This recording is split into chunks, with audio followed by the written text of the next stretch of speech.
65세에서 74세까지 고령층 1차 접종이 재개된 어제 하루 65만여 명이 백신을 맞아 최대 규모를 기록했습니다. 정부는 고령층의 예약 마감일인 다음 달 3일까지 최종 예약률이 70%를 넘어설 것으로 전망했습니다. 택시기사 폭행 사건으로 수사를 받는 이용구 법무부 차관이 취임 6개월 만에 사의를 표명했습니다. 이르면 다음 주에 단행될 것으로 보이는 검찰 고위직 인사에 어떤 영향을 미칠지 주목됩니다. 신구 대결로 주목을 받았던 국민의힘 당대표 선거 예비 경선에서 이준석 전 최고위원이 압도적 1위를 차지했습니다. 다른 초선 의원들이 모두 탈락하면서 본 경선에서 이른바 신진 단일화 효과가 나타날지 주목됩니다. 정부와 민주당이 관평원 유령청사 사태로 논란이 불거진 세종시 공무원 특별공급 제도를 전면 폐지하기로 했습니다. 또 정부 자체 조사를 거쳐 기존에 제공된 특혜를 환수하는 방안도 검토하겠다고 밝혔습니다. 학교 급식실에서 일하다 폐암에 걸려 숨지거나 투병하는 노동자가 잇따르면서 민주노총이 12,000여 개 급식소를 상대로 대대적인 실태 조사에 나섰습니다. 또 신속한 환기 시스템의 설치를 요구했습니다. 배송 작업을 하던 40대 택배기사가 또 뇌출혈 증세로 쓰러졌습니다. 가족들은 하루 12시간씩 극심한 노동에 시달렸다며 과로를 주장했지만 해당 택배사는 사실과 다르다고 반박했습니다. 당국이 조사에 착수했습니다. 사건은 지난해 11월 6일로 거슬러 올라갑니다.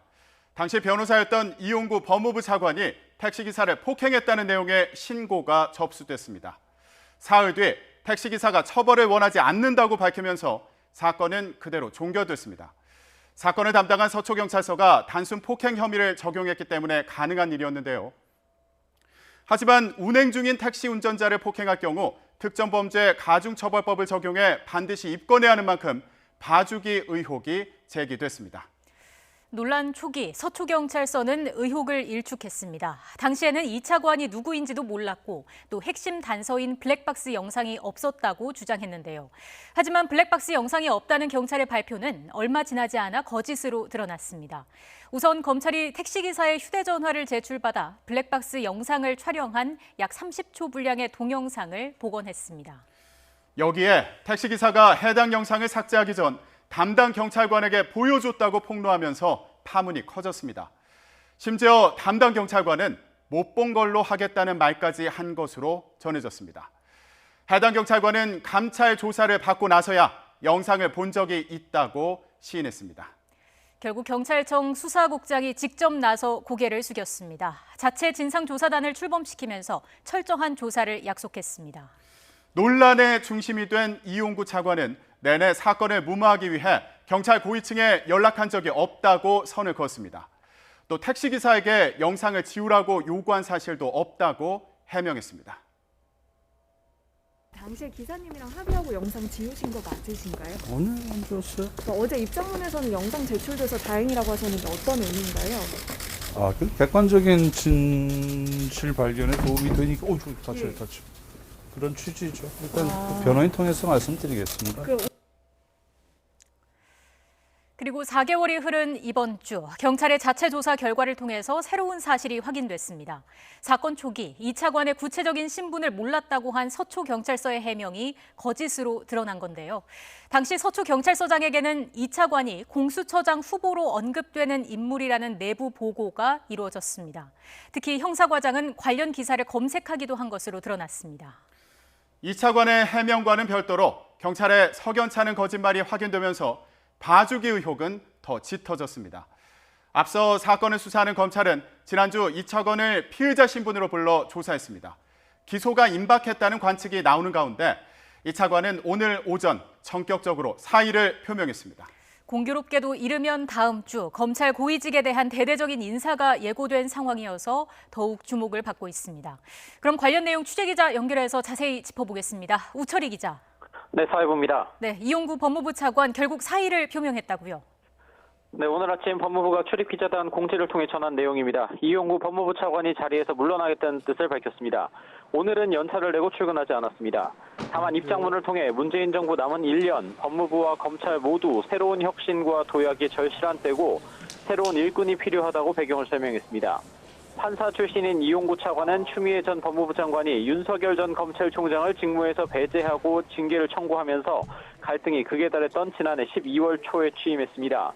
60년 만에 비검찰 출신 인사의 법무부 차관 임명이었는데 취임 6개월 만에 사실상 불명예 퇴진하게 됐습니다.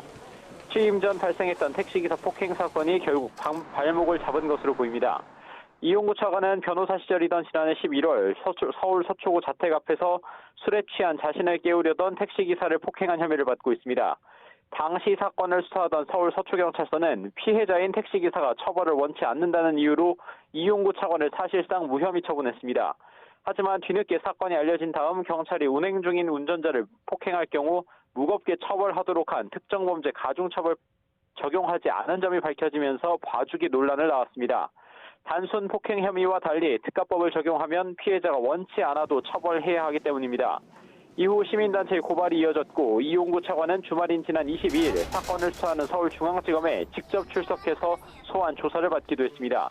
조만간 재판에 넘겨질 거란 관측도 나왔습니다. 이와 함께 서울경찰청의 진상조사를 통해 당시 서울 서초경찰서장과 수사팀이 이용구 차관이 초대 공수처장 후보로 거론되는 주요 인물이라는 사실을 알고 있었던 것으로 드러났습니다. 이용구 차관의 사의 표명은 다음 주로 예고된 검찰 고위 간부 인사와도 무관치가 않습니다. 이용구 차관 취임 전까지 법무부 차관 자리는 고검장급 검사를 임명해 왔는데 이번 검찰 정기 인사를 통해 새로운 차관이 임명될 것으로 보입니다. 이와 함께 법무부는 강호성 법무부 범죄예방정책국장과 이영희 교정본부장도 조직 쇄신과 인사적체 해소를 위해 명예퇴직을 신청했다고 밝혔습니다. 지금까지 사회부에서 YTN 오철입니다. 이르면 다음 주 검찰 고위직에 대한 기수 파괴 인사를 예고한 박범계 법무부 장관이 오늘 출근길엔 일일이 다 설명하기 어렵다며 말을 아꼈습니다. 또한 논란을 빚고 있는 검찰 조직 개편안과 관련해서는 우선 검찰의 의견을 들어보고 다시 검토하겠다고 말했습니다. 직접 들어보시겠습니다. 인사 과정을 다 설명드리기는 어렵고 지켜봐 주시죠. 공식적으로 의견을 보고를 받아봐야 되겠어요. 아직 보도가 먼저고 장관 보고는 나중이니까. 보도된 것처럼 그런 건지 보고 내용을 자세히 좀 들어보고 그런 다음에 다시 또 검토를 해봐야 되겠죠. 검찰총장 직무대행을 맡고 있는 조남관 대검찰청 차장검사가 월성 원전 사건과 관련한 기소 여부를 차기 총장과 논의하라는 취지의 공문을 보낸 것으로 전해졌습니다. 앞서 대전지검은 지난달 백운규 전 산업통상자원부 장관과 차이봉 전 청와대 산업정책비서관 등을 기소하겠다는 의견을 대검에 보냈는데 김호수 검찰총장 체제에서 기소 여부를 판단하겠다는 것으로 해석됩니다. 국민의힘 당대표 선거 예비 경선에서 이준석, 나경원, 주호영, 홍문표, 조경태 후보 이렇게 5명이 통과했습니다. 이준석 전 최고위원이 여론조사 1위를 차지한 것으로 알려지면서 신인 돌풍이 현실화했다는 평가가 나옵니다. 나머지 초선 의원들은 모두 탈락하면서 초선 바람은 예상보다 미비했습니다. 국회 취재기자 연결해서 자세한 소식 알아보겠습니다. 송재인 기자. 네, 국회입니다. 네, 신인 후보 가운데 이준석 후보만 본 경선에 진출하게 된 거죠. 네, 그렇습니다. 국민의힘 차기 당대표 선거가 이준석, 나경원, 주호영, 홍문표, 조경태 후보 5명의 대결로 압축됐습니다.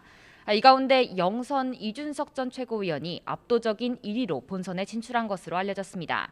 지금 그래픽이 나오고 있는데 4선 출신으로 원내대표를 지낸 나경원 전 의원이 뒤를 이은 것으로 전해졌고 5선의 주호영 의원, 4선의 홍문표 의원, 5선의 조경태 의원 순으로 득표한 것으로 알려졌습니다. 반면에 초선의 김웅, 김은혜 의원은 4선 이상 중진들에 밀려 탈락의 고배를 맞았습니다. 이준석 돌풍은 현실화했지만 초선 바람은 힘을 발휘하지 못한 겁니다. 다만 이준석 전 최고위원을 향한 신인 당대표 열망이 당 안팎에서 모두 컸다는 점이 주목받고 있습니다.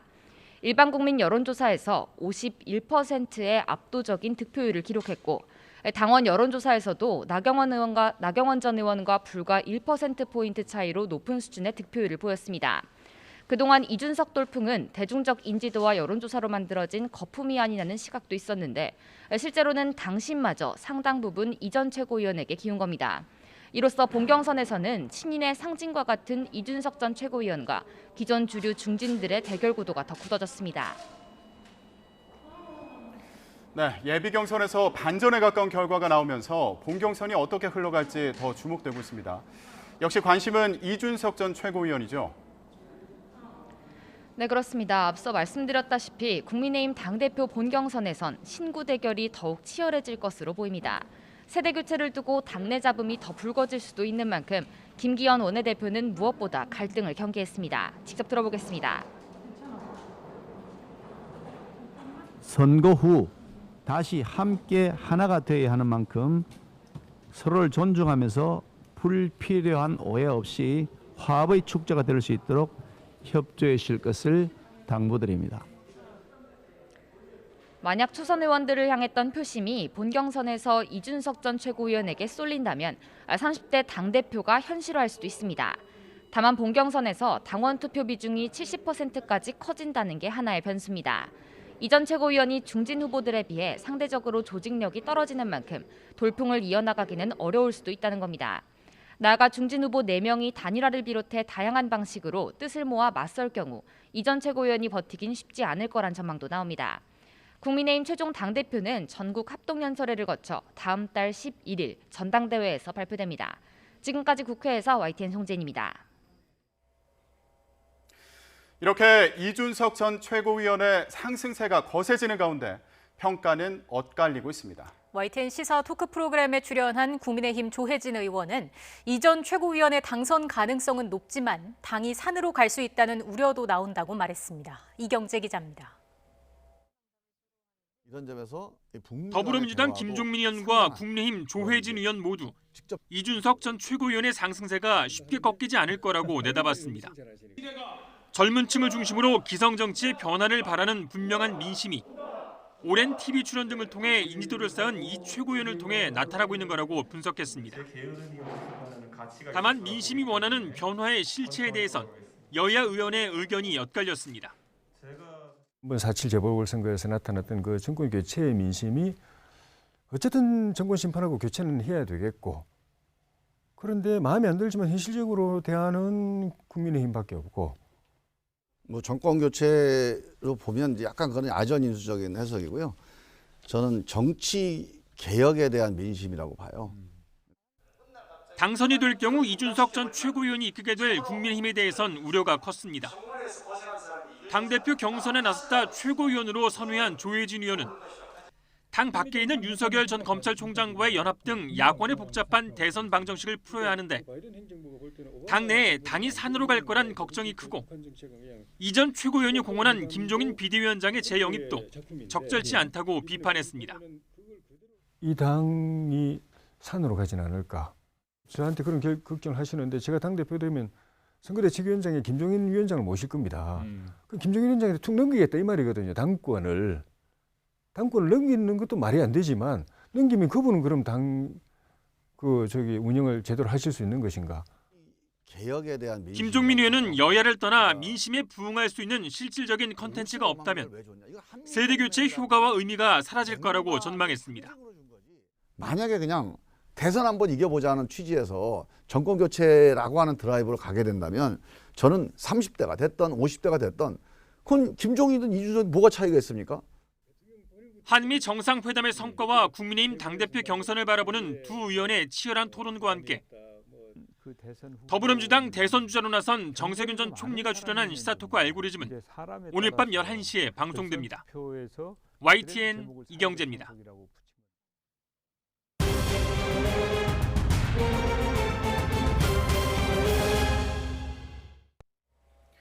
수도권에서 산발적인 감염이 계속되는 가운데 서울 강북구 노래방에서 집단 감염이 나왔습니다. 방역 수칙을 어기고 밀폐된 공간에서 마스크를 벗고 흡연을 했고 원정 도우미를 부르기도 했습니다. 지역사회로의 감염 확산이 우려됩니다. 현장에 나가 있는 취재기자 연결하겠습니다. 황보혜경 기자. 네, 서울 수유동 한 거리에 나와 있습니다. 네, 그곳에 있는 한 노래방에서 확진자가 나왔다고요. 네, 그렇습니다. 보시다시피 지금 제 뒤로는 노래방들이 참 많은데요. 이 중 한 곳에서 이번에 집단 감염이 발생했습니다. 지금은 문이 굳게 닫혀 있고 시설 폐쇄를 안내하는 안내문만이 붙어 있습니다. 지난 25일 손님이 처음 확진된 뒤 지금까지 총 8명이 확진 판정을 받았는데요. 손님이 4명, 그리고 노래방 도우미가 4명입니다. YTN 취재 결과 지난 21일 이곳을 방문한 손님 7명은 경기도에서 술을 마신 뒤 2차로 이 노래방을 찾아 원정 도우미 7명을 불렀던 것으로 확인됐습니다. 5인 이상 단체 손님을 받을 수 없지만 노래방은 이를 어기고 손님을 쪼개서 받은 것으로 파악됐습니다. 당연히 거리 두기는 지키지 않았고 노래방 안에서 음식 섭취와 흡연을 하면서 마스크 착용은 미흡했던 것으로 조사됐습니다. 여기에 확진자들의 거주지가 수도권 여러 곳에 걸쳐 있다는 점은 감염의 뇌관이 될 것으로 보입니다. 노래방 방문자와 도우미 등의 거주지가 서울 시내 자치구 3곳 이상, 경기도 시군구 서너 곳에 걸쳐 있고 또 확진된 노래방 도우미 일부는 수도권 일대 노래방 여러 군데를 오간 것으로 조사됐습니다. 이곳뿐만 아니라 금천구에 있는 노래방에서도 집단 감염이 발생했습니다. 지난 23일 종사자 1명이 처음 확진된 뒤 어제와 그제 확진자가 잇따라 나오며 지금까지 11명이 감염됐습니다. 역학조사 결과 해당 업소는 지하에 있어서 환기가 어려운 데다 밀폐된 공간에서 노래를 부르며 감염이 전파된 것으로 파악됐습니다. 또 확진자 가운데 일부는 증상이 발현됐는데도 지속적으로 근무한 것으로 확인됐습니다. 네, 그곳 말고도 수도권의 또 다른 집단 감염 상황은 어떻습니까? 네, 우선 서울 구로구에 있는 직장에서 집단 감염이 발생했습니다. 지난 25일 직장에 다니는 직원 1명이 처음 확진된 뒤 어제 하루에만 21명이 감염되며 누적 22명이 됐습니다. 역학조사를 실시한 결과 자연 환기를 실시하고 또 개별 자리에 칸막이를 설치하는 등 방역 수칙은 잘 지켰으나 장시간 근무하며 전화 상담을 주로 하는 업무 특성상 많은 비말이 발생했을 것으로 보입니다. 또 정수기를 공동으로 사용하고 함께 식사까지 한 것으로 파악됐습니다. 서울 송파구 실내 운동시설 관련 확진자는 3명이 추가로 더 나오면서 현재까지 최소 20명으로 집계됐습니다. 또 송파구 가락시장에서도 감염이 계속되며 서울시 누적 확진자 수는 51명이 됐습니다. 이렇게 수도권 내 집단 감염 확산세는 꺾이지 않는 모양새인데요. 서울시는 최근 들어 증상이 나타나는데도 출근이나 모임을 참석하면서 사업장과 노래 연습장, 체육시설 등에서 집단 감염이 계속 늘어나고 있다며 적극적인 검사가 중요하다고 강조했습니다. 또 모두의 안전을 위해 주말에도 모임은 자제하고 의심 증상을 보일 경우 출근이나 예배, 모임을 하지 말고 즉시 선별진료소에서 검사를 받아달라고 거듭 당부했습니다. 지금까지 서울 수유동 한 거리에서 YTN 황보혜경입니다. 국내 백신 접종이 시작된 이후 어제 백신 접종을 받은 국민이 하루 최대 규모를 기록했습니다. 고령층을 대상으로 한 접종이 순조롭게 진행되고 있습니다. 행정안전부 장관의 발언을 직접 들어보시겠습니다. 어제 하루 동안 백신을 접종받은 국민은 약 65만 7천 명으로 백신 접종이 시작된 지난 2월 이후 이를 최대 접종 규모입니다. 고령층 대상 우선 접종이 순조롭게 진행되고 있으므로 국민 여러분의 적극적인 참여와 협조가 이어진다면 다음 달까지 1,300만 명 접종 목표가 무난하게 달성되는 것은 물론 일상 회복과 집단 면역의 시간도 충분히 앞당겨질 수 있을 것입니다. 고령층 백신 1차 접종이 재개된 어제 하루 자녀 백신을 통해 6만 2천여 명이 접종을 받은 것으로 집계됐습니다. 자녀 백신 접종자 가운데 어제 처음 시작된 네이버, 카카오앱 예약 서비스를 통해서는 4천여 명이 접종을 받았습니다. 최근 제주도에서 가족 모임과 결혼 필요연 등을 통한 소규모 집단 감염이 잇따르면서 31일부터 2주간 거리 두기가 2단계로 격상됐습니다. 이에 따라 유흥시설과 노래 연습장, 실내 체육시설 등은 밤 11시까지만 영업할 수 있습니다. 네, 지금 중앙방역대책본부의 코로나19 관련 브리핑이 진행되고 있는데요. 현장으로 가보겠습니다. 상황입니다. 전국 13,000여 개 지정병의원 위탁 의료기관에서 65세부터 74세까지 어르신을 대상으로 코로나19 예방접종을 시작했습니다. 어제 하루 총 71만 1,000명이 코로나19 백신을 접종받으셨습니다. 이 중 1차 접종은 65만 7천 명으로 지난 2월 26일 코로나19 예방접종을 시작한 이래 1일 1차 접종으로는 최고치를 기록하였습니다. 이로써 전체 우리나라 인구 대비 9.1%인 468만 9천 명이 1차 접종을 완료하였습니다. 아울러 어제까지 614만 2천 명이 아스트라제네카 백신 1차 접종 예약을 하였습니다. 60세 이상 74세 중 전체 연령 예약률은 64.9%입니다. 사전 예약은 6월 3일까지 가능하며 사전 예약으로 인한 접종은 6월 19일까지 실시됩니다. 예약 방법은 휴대전화나 PC로 사전 예약 사이트 ncvr.kdca.go.kr에 접속하셔서 예약하실 수 있고 질병관리청 1339 콜센터 또는 지자체별 콜센터 등을 이용하셔서 전화 예약도 가능합니다. 주소지와 관계없이 편하게 이용할 수 있는 의료기관을 선택하여 예약하시면 됩니다. 60대 이상 연령층에게 코로나19 감염은 매우 치명적이기에 예방접종은 본인의 감염과 생명을 지키는 것은 물론 사랑하는 가족에게 추가 전파를 차단하는 효과도 얻으실 수 있습니다. 코로나19로부터 본인과 주변 사람들의 건강을 지키기 위해서 이번에 반드시 사전 예약하시고 예방접종을 꼭 받으시길 다시 한번 당부드립니다. 예방접종만이 아니라 받으시고 난 다음에 접종 이후의 건강 상태를 관리하는 것도 매우 중요합니다. 예방접종 후 이상 반응 발생 및 즉각적인 조치를 위해서 모든 접종 완료자분들은 예방접종 후 15분에서 30분간 접종 기관에 머무르면서 이상 반응 발생 여부를 관찰하고 귀가 후 적어도 3시간 이상 주의 깊게 관찰해 주시기 바랍니다. 접종 부위는 항상 청결히 유지하고 동시에 접종 후 최소 3일간은 특별한 관심을 가지고 관찰해 주시고 고열이 있거나 평소와 다른 신체 증상이 나타나면 바로 의사분께 진료를 받도록 해야 합니다. 어르신께서는 예방접종 후 증상 발생 시 도움을 받을 수 있게 혼자 계시지 않고 다른 사람이 함께 있는 것을 권고해 드립니다. 예방접종 후 접종 부위 통증이나 붓기, 발적 등의 국소 반응, 또 발열, 피로감, 두통, 근육통, 메스꺼움, 구토 등의 전신 반응이 나타날 수 있으나 이와 같이 접종 후 흔히 나타나는 이상 반응은 대부분 3일 정도 내에 증상이 사라집니다. 접종 부위 통증이나 붓기는 차가운 수건을 접종 부위에 대거나 근육통, 피로감 등 전신 이상 반응이 발생했을 때 진통제를 복용하는 것이 도움이 됩니다.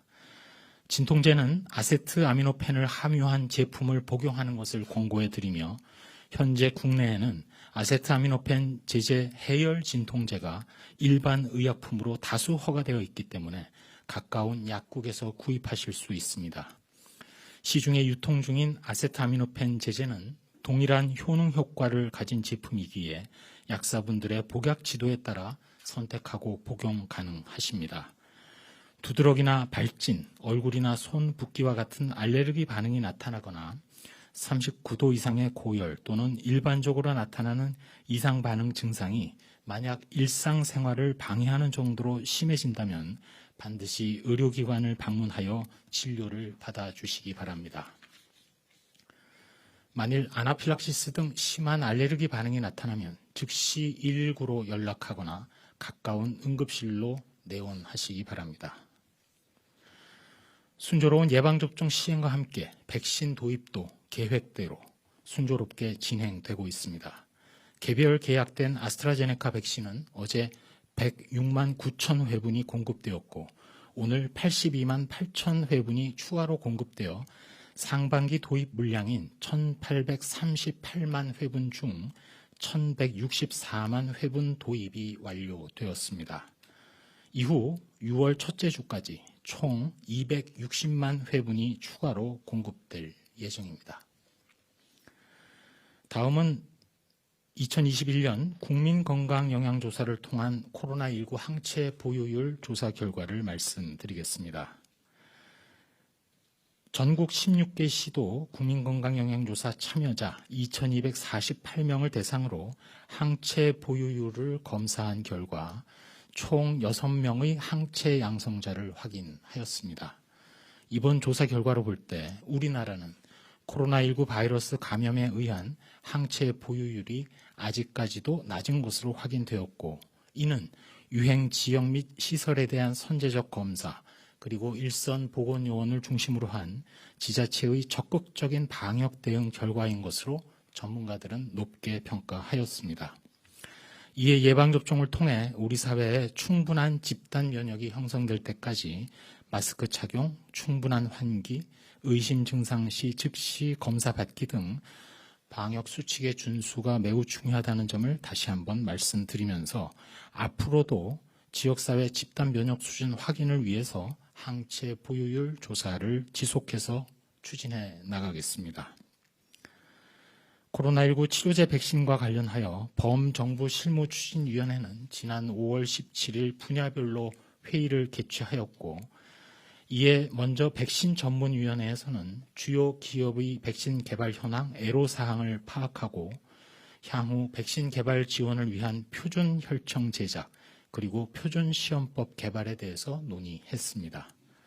mRNA 백신 전문위원회에서는 기업, 학계를 대상으로 기술 현황 및 기술 수요 조사 결과를 바탕으로 해서 향후 지원 방향에 대한 전문가들의 의견을 수렴하였고, 이를 부처별 예산과 정책에 반영해 나갈 예정입니다. 치료제 전문위원회에서는 국내외 개발 동향을 공유하고 향후 임상 지원 및 활용 방안을 논의하였습니다. 코로나19 치료제 백신 개발 범정부 실무추진위원회에서는 앞으로도 관계 분야의 전문가, 정부 위원 등 범부처 협업을 지속적으로 추진하겠습니다. 코로나19 치료제 투약 현황과 관련해서는 베클루리주, 즉 렘데시비어의 경우 현재까지 126개 병원 7,283명의 환자에게 투약되었고, 항체 치료제인 레키로나주는 현재까지 76개 병원에 3,785명의 환자에게 투약되었으며, 혈장 치료제의 경우에는 임상시험 목적 외에 치료 목적으로 47건이 식약처로부터 승인받아서 사용 중임을 말씀드립니다. 한 말씀 드리도록 하겠습니다. 전 세계 모든 나라가 예외 없이 코로나19 유행을 겪으면서 극복해 나가고 있는 상황입니다. 어제 소위 방역 모범국이라고 불렸다 하더라도 오늘은 유행 국가가 될 수 있음을 대만의 사례에서 볼 수 있습니다. 코로나 유행이 재발하고 사망자가 급증하며 의료 체계가 부족해지고 있습니다. 결국 백신의 접종 속도 확보의 중요성을 다시금 확인케 해줍니다. 거듭 말씀드려 왔습니다만 우리나라의 경우 백신 접종이 진행되면 될수록 우선 사망자와 위중증 환자가 감소를 하고, 이어서 시설이나 장소에서의 집단 발생 규모와 빈도가 줄어들 것입니다. 결국에는 전체적인 유행이 감소하면서 코로나19의 관리 상태로 진행되리라고 생각됩니다. 매 단계마다 그 시기는 백신의 접종 속도, 그리고 기초 재생산 지수, 즉 유행 규모에 달려 있습니다. 지금처럼 유행 규모가 낮게 유지되는 경우에는 만약 같은 코로나19 백신의 접종 규모라 하더라도 유행 규모가 큰, 즉 재생산 지수가 높은 나라들에 비해서는 훨씬 더 일찍 집단 면역의 효과가 나타날 것으로 예상이 됩니다. 물론 백신에 크게 저항하는 중대 변이가 발생하거나 백신의 항체 지속 기간이 짧을 수도 있는 등 다양한 변수가 있지만, 미국의 사례에서 보듯이 미국의 경우 현재 백신에 순응하는 영국 변이가 아직까지 대세이고 백신으로 인한 항체의 지속 기간도 짧지 않을 것으로 예상되기에 일단 현재로서 최선은 접종 순서와 시기에 따라 빠짐없이 접종을 빨리 받으시는 것이 최선입니다. 지금 우리가 접종받고 있는 코로나19 예방 백신은 매우 안전하고 가장 효과적이며 코로나19 이후의 일상을 보장해주는 열쇠입니다. 백신과 거리 두기로 지금의 코로나19를 극복하면서 일상을 회복하고 그렇게 회복될 일상은 앞으로 국내에서 생산할 국산 백신으로 지켜나가도록 방역당국 그리고 모든 연구개발 주체들이 더욱 노력하겠습니다. 네, 지금부터 기자님들 질문에 답변 드리는 시간 갖겠습니다. 네, 중앙방역대책본부의 코로나19 관련 브리핑 들으셨습니다. 어제 하루 71만 1,000명이 코로나19 백신을 접종했다는 설명이 있었고요. 백신 도입도 계획대로 순조롭게 되고 있다는 설명이 있었습니다. 자세한 내용은 다시 전해드리겠습니다.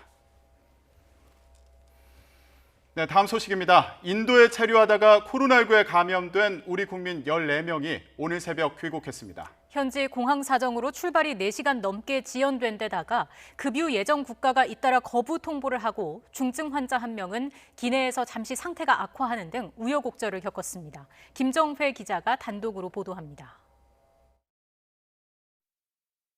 벵갈루루 공항에 교민 환자를 이송할 전세기가 도착했습니다.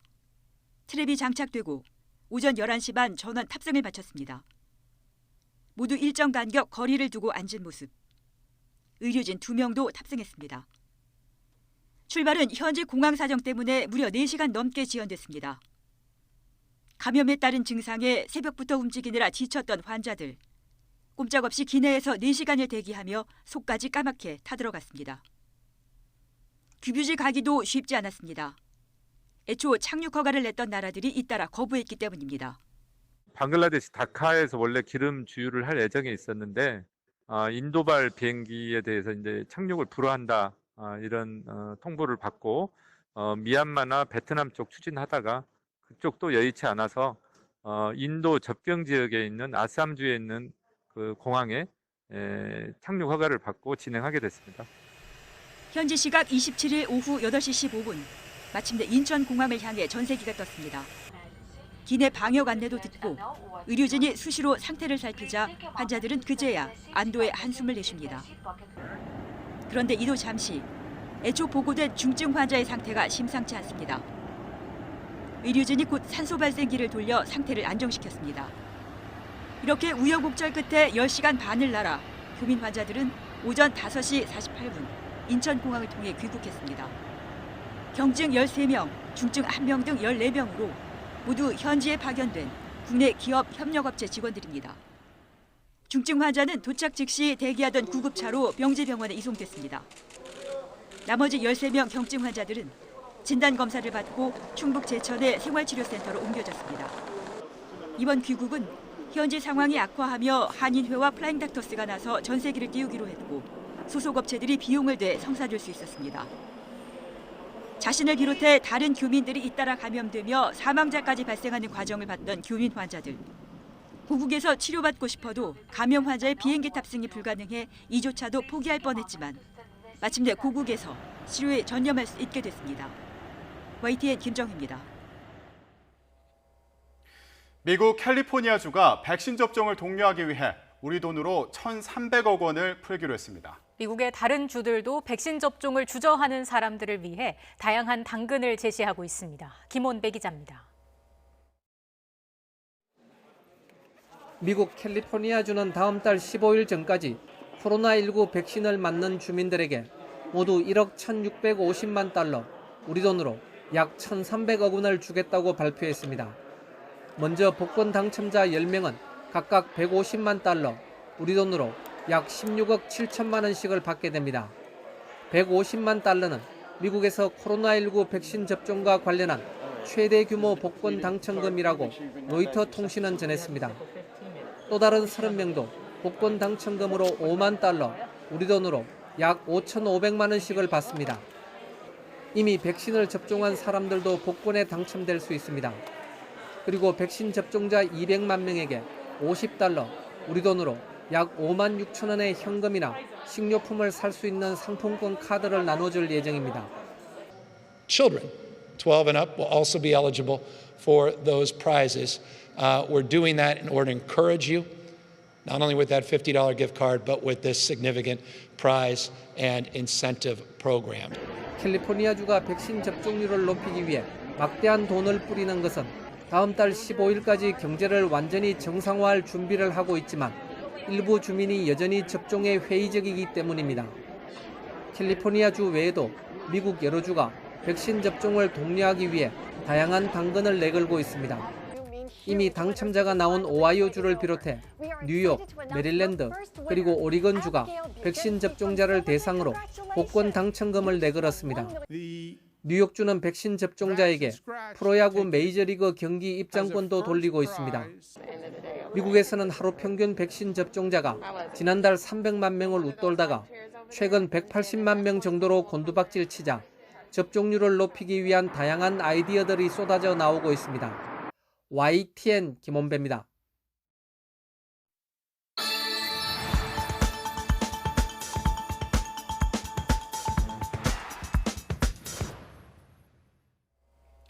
우리 가계빚이 1,765조 원으로 사상 최대인 가운데 한국은행 총재가 연내 기준금리의 인상 가능성을 처음 언급했습니다. 금리가 오르면 이자 폭탄이 우려되는데 코로나19 발생 이후 1년 넘게 이어진 완화적 통화 정책의 기조가 미국보다 먼저 바뀔지 주목됩니다. 보도에 김상우 기자입니다.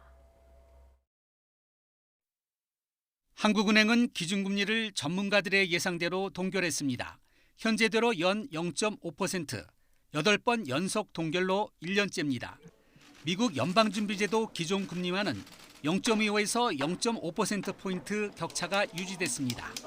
금리는 예상대로지만 올해 우리나라 경제성장 전망치는 예상을 깼습니다. 지난 2월 전망치보다 1%포인트 높은 4.0%로 깜짝 올려잡았습니다. 소비자 물가 상승률 전망치 역시 기존 1.3%에서 1.8%로 올렸습니다. 원자재 가격 상승 등을 반영한 것입니다. 한은 전망대로 경제 성장률이 4%가 되면 11년 만에 처음 4%를 넘어서게 됩니다. 주목할 점은 최근 경제 회복세 등과 관련해서 한은 총재가 처음 언급한 연내 기준금리 인상입니다. 사실 연내 인상 여부는 결국 경제 상황의 전개에 달려 있습니다. 경제 상황이라는 단서는 달았지만 연내라는 언급은 일반적인 예상에서 벗어난 것입니다. 지금까지는 대체로 미국이 일러야 내년 하반기께 기준금리 인상에 나서고 이후에야 하느니 연준을 따라 금리를 올릴 것이라는 전망이 우세했습니다. 코로나19 발생 이후 1년 넘게 이어진 완화적인 통화 정책의 기조가 미국보다 먼저 바뀔지 주목되는 대목입니다. 금리가 1%포인트 오르면 전체 가계에 12조 원쯤 부담이 늘어납니다. 이른바 영끌 비트로 가상화폐 거래에 뛰어든 2030 세대와 가계의 이자 폭탄이 우려됩니다. 올 1분기 가계대출 등의 잔액은 1,765조 원 사상 최대치로 직전 분기 대비 37조 6천억 원, 1년 전 대비 무려 153조 6천억 원이나 증가해서 한국 경제의 뇌관이 된 상태입니다. YTN 김상호입니다. 더불어민주당 윤호중 원내대표가 올해 2차 추가 편성 가능성을 시사했습니다. 윤 원내대표는 최고위원회의에서 코로나19 백신 접종에 따른 일상과 경제활동 회복에 발맞춰 올해 2차 추경이 마련되면 우리 경제의 특급 윤활유 역할을 할 것이라고 말했습니다. 바이든 미국 대통령이 올해 10월부터 적용되는 2022 회계연도 예산안으로 6조 달러, 우리 돈 6조 6,700조 원 규모를 제시할 것으로 알려졌습니다. 코로나19 팬데믹 이후 미국 경제 회복을 위해 재정 지출을 확대하려는 것으로 2차 세계대전 이후 최대 규모입니다. 보도에 이동헌 기자입니다. 현지 시간 목요일 오하이오 클리블랜드를 찾은 바이든 대통령은 코로나 팬데믹을 이겨내고 미국이 돌아왔다며 이제는 세계와의 경쟁에서 이겨야 한다고 강조했습니다. We must be number one in the world to lead the world in the 21st century. It's a simple proposition. 이미 경쟁을 알리는 큐베 총성이 울렸다며 공화당의 협조를 강조한 바이든 대통령은 6조 달러, 우리 돈 6,700조 원 규모의 내년도 예산안을 제시할 것으로 전해졌습니다. 인프라 투자를 위한 2조 2,500억 달러와 복지를 위한 1조 8천억 달러 등 바이든 대통령이 기존에 제시했던 지출 계획이 반영된 것으로 2차 세계대전 이후 최대 수준입니다. 올해 예산 4조 8천억 달러보다 1조 2천억 달러 25%가 늘었습니다. 국방 예산은 중국 견제를 위한 전력 현대화의 목표를 두고 800조 원이 배정됐습니다. 백악관은 예산안에서 미국이 올해 5% 정도의 성장률을 보일 것이며 내년 4.3%로 다소 내려갔다가 이후 2% 정도로 안정될 것이라고 내다봤습니다. 또 월가의 우려와는 달리 급속한 인플레이션은 없을 것이며 소비자 물가 인상은 연간 2.3%를 넘지 않을 것으로 전망했습니다. There's going to be ups and downs in jobs and economic reports. There's going to be supply chain issues, price distortions on the way back to a stable and steady growth. 재정 적자는 올해 국내 총생산의 16.7%에서 내년엔 7.8% 수준으로 증가폭이 줄어들 것으로 예상했습니다. 하지만 누적 적자는 계속 늘어 2027년 연방정부의 부채가 미국 전체 경제 규모보다 커져 국내 총생산의 116%에 달할 것으로 관측됐습니다. 공화당에서는 과도한 지출 증가라며 당장 부정적 평가가 나온 가운데 오는 10월부터 적용될 새 예산안을 놓고 여야의 협상이 시작됩니다. YTN 이동원입니다. 얼마 전 YTN은 초등학교 수영 코치가 제자들을 둔기로 때리고 물고문에 가깝게 학대한 사실을 단독 보도했는데요. 문제 전 수영 코치가 법정 구속됐습니다. 1심 법원은 불구속 기소된 수영 코치에게 징역 1년 6개월을 선고했습니다. 김범환 기자가 보도합니다. 아동학대와 특수폭행, 상해와 폭행. 전남 지역 초등학교 수영부에서 아이들을 가르치던 전직 코치의 혐의입니다. 자세를 못 잡는다는 이유로 막 머리 잡고 물 넘어가가지고 다리 밑으로 해서 계속 밟고 있었어요. 올라오려고 하니까 계속 머리 누르고 발로 밟고 그랬어요. 지난 2019년 10월에 불구속 기소된 지 1년 반을 넘겨 1심 선고 재판이 열렸습니다. 줄곧 혐의를 부인하던 수영 코치는 징역 1년 6개월의 실형을 선고받고 법정 구속됐습니다.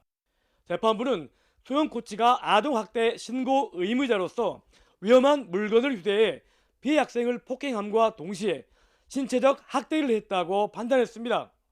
출발 때 조립 용도로 쓰던 철제 공구로 피해자의 정강이와 발 등을 여러 차례 때린 것에 대한 지적이었습니다. 재판부는 2차 가해도 언급했습니다. 수영 코치가 자신의 죄를 모면하려고 피해자 부모를 모함하고 오히려 자신이 억울하게 무고당한 사람인 양 소문을 내서 피해자에게 재차 피해를 줬다는 겁니다. 재판부는 수영 코치가 온갖 사람을 동원해 허위사실로 피해 아동과 부모를 비난하고 자신을 옹호하는 글을 제출하게 했다며 이는 방어권 보장을 고려해도 용납될 수 없다고 밝혔습니다. 너무나 힘들었죠. 사실 진짜 이게 법이 밝혀질 거라고는 생각했지만 5년의 시간이 너무 길었거든요. 이렇게 길어질 거라고 생각을 했더라면 진짜 저도 무력으로 가지 않았을까 생각이 듭니다. 재판 종료와 함께 법정 구속된 당시 초등학교 수영 코치는 1심에 불복해 다음 날 항소했습니다. YTN 김범환입니다. 1심에서 실형을 선고받고 법정 구속된 수영 코치가 과거에 폭력으로 4차례 처벌받은 전력이 판결문을 통해 드러났습니다. 교육당국은 문제를 일으킨 코치의 아내인 감독교사를 조사하지도 않았고 재판 진행 상황도 제대로 파악하지 못하고 있었습니다. 이어서 나현우 기자입니다. YTN이 입수한 판결문 양형 이유에는 수영 코치에게 불리한 점이 나열돼 있습니다. 첫 번째가 폭력 범죄로 4차례 처벌받은 전력입니다. 학생에게 했듯이 과거에도 사람을 때린 적이 있었다는 겁니다. 수영 코치가 되기 전이든 후든 간에 폭력 전과 사실은 교육당국에서 걸러지지 않았습니다. 채용하는 과정에서는 폭행 사건이라든가 이런 신원조회를 저희한테 하는 게 아니라 채용권자가 소유자 때문에 학교에서 이 부분을 해야 되지 않을까? 수영 코치가 1심에서 실형을 받고 법정 구속까지 됐는데도 교육당국은 새까맣게 모르고 있었습니다. 심지어 지난달 3월 YTN 보도 이후 모든 의혹의 중심에 있는 수영 코치와 전화통화조차 하지 않았습니다. 연락처를 알려고도 노력을 해봤었고, 이 사람이 일반인 때문에 오라 하거나 가라 하거나. 현직 교사로 있는 수영 코치 아내를 비롯해 연락처를 알아볼 방법은 얼마든지 있지만 조사하지 않은 겁니다. 게다가 당시 수영부 감독 교사였던 코치의 아내를 상대로도 별다른 조사가 이루어지지 않았습니다. 당시 학교 수영부에서 벌어진 코치의 무차별 폭행과 물고문에 가까운 학대를 제대로 조사할 의지가 있었는지 의심되는 정황입니다. 어떻게 진행이 되고 있는지 지금 5년 동안 한 번도 체크를 하지 않았어요. 사실 범죄가 이렇게 법에서 나와야 죄가 된다고 생각했는지는 모르겠지만 4년 전 폭행과 학대를 당했던 수영부 학생들은 결국 수영을 그만뒀습니다. 이들의 꿈이 산산조각 되기까지는 교육당국의 안일한 대처도 한몫했습니다. YTN 나인호입니다. 현재 남부지방은 돌풍과 벼락을 동반한 요란한 비가 이어지고 있습니다. 주말 동안 맑은 날씨가 이어지겠고 휴일에는 초여름 더위가 찾아온다고 합니다. 기상캐스터 연결해서 날씨 전망 알아보겠습니다. 홍나실 캐스터. 네, 상암동 야외 스튜디오에 나와 있습니다. 네, 현재 서울은 하늘빛이 흐리기만 한데 남부지방은 강한 비가 내리고 있다고요. 네, 그렇습니다. 강한 비구름이 남동진하면서 지금은 남부 지역을 중심으로 세찬 비를 뿌리고 있습니다. 현재 전북과 또 경북 지역에는 시간당 20에서 30mm의 장대비가 쏟아지고 있는데요. 이들 지역은 대기 불안정으로 인해 천둥과 번개를 동반해 요란하게 내리고 있고요. 충청 남부와 또 전북 지역에는 1cm가 넘는 우박이 관측되기도 했습니다. 시설물 피해와 또 농작물 피해 없도록 계속해서 주의해 주시기 바랍니다. 자세한 레이더 영상을 살펴보면 붉은색의 강한 비구름이 위치한 전북 무주에는 시간당 25mm 이상의 매우 강한 비가 쏟아지고 있습니다. 이 비구름은 늦은 오후에는 모두 남해상으로 빠져나가겠는데요. 다만 퇴근길 무렵 중부지방에 또 다른 비구름이 발달해 내일 새벽까지 곳곳에 비가 이어지겠습니다. 그 사이 충청 남부와 충북, 영서남부와 전북, 경북의 최고 60mm, 그 밖의 지역은 5에서 20mm의 비가 예상됩니다. 비와 함께 바람도 비상입니다. 현재 충청 이남 지역을 중심으로 강풍주의보가 확대되는 가운데 최대 순간 풍속 초속 20m 이상의 돌풍이 몰아치고 있습니다. 대부분 해상에는 풍랑주의보도 발효 중이니까요. 시설물 관리와 해안가 안전사고에 신경 써주시기 바랍니다. 주말인 내일은 구름 많은 가운데 서울 낮 기온 22도로 비교적 선선한 날씨가 이어지겠고요.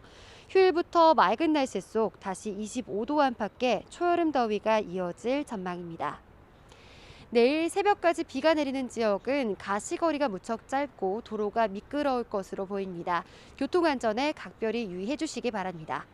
지금까지 상암동 야외 스튜디오에서 YTN 홍나실입니다. 택배기사가 뇌출혈 증세로 쓰러지는 일이 또 일어났습니다. 한창 물건을 배송하다 몸에 이상을 느끼고 병원으로 향하다가 응급실 앞에서 쓰러지고 만 겁니다. 가족과 택배 노조는 과로 때문이라고 주장하고 있습니다. 홍민기 기자가 단독 취재했습니다. 서울 신촌동의 대형 종합병원. 토요일이었던 지난 22일 병원 건물 앞 화단에서 44살 택배기사 서모 씨가 쓰러진 채 발견됐습니다. 이곳 병원 앞 화단에 쓰러져 있던 서 씨는 행인 신고를 받고 출동한 경찰과 소방에 의해 근처 응급실로 옮겨졌습니다. 당시 서 씨는 거의 움직이지 못할 정도로 몸 상태가 나빴습니다. 이렇게 세웠는데 제대로 몸을 못 가는거 몸을 떨어서 건강에 좀 이상이 있어 보여가지고 119 불러서. 서 씨는 쓰러지기 직전까지 담당 구역인 서울 마포구 일대에 물건을 배송하고 있었습니다. 그러다 몸에 이상을 느껴 택배 차량을 서강대교 밑에 세워놓고 병원으로 향했습니다. 차가 서강대교 밑에 있으면 서강대교에서 택시를 탄 건데 거기 쓰러져 있다면은 가본 거겠죠. 그런데 응급실에서 150m가량 떨어진 곳에서 쓰러진 겁니다.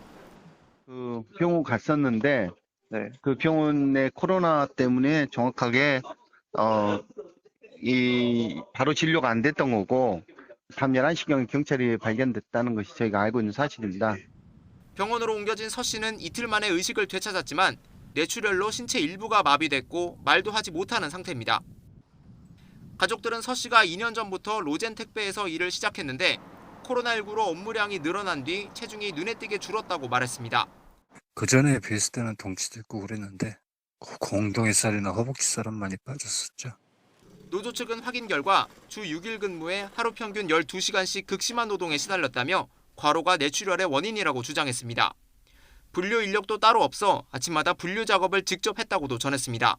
주 평균 60시간이 넘는 장시간 노동이라고 보고 있는 거죠. 이런 물량들을 이 정도 시간 배송했다는 것은 굉장히 과로에 장시간 노동에 시달렸다고 저희들은 보고 있는 거죠.